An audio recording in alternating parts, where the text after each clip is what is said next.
চেষ্টা করেছি আমাদের কথাগুলো জনগণের সামনে তুলে ধরতে।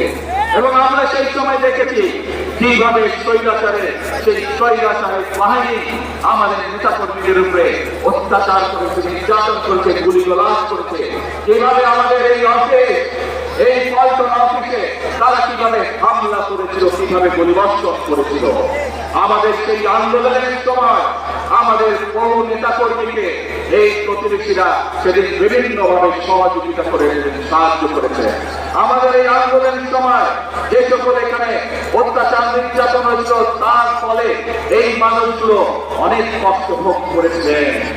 আমি আজ এখানে বর্তমান যে সকল প্রতিবেশী আছেন আমাদের বিভিন্ন দোকানপাট থেকে শুরু করে বিভিন্ন অ্যাপার্টমেন্টের যে সকল প্রতিবেশী আছেন তাদেরকে আমি আমাদের নেতাকর্মীদেরকে বিভিন্ন সময় সাহায্য সহযোগিতা করার জন্য আমি আন্তরিকভাবে দলের পক্ষ থেকে তাদেরকে আন্তরিকভাবে ধন্যবাদ জানাই। প্রিয় ভাই বোনেরা।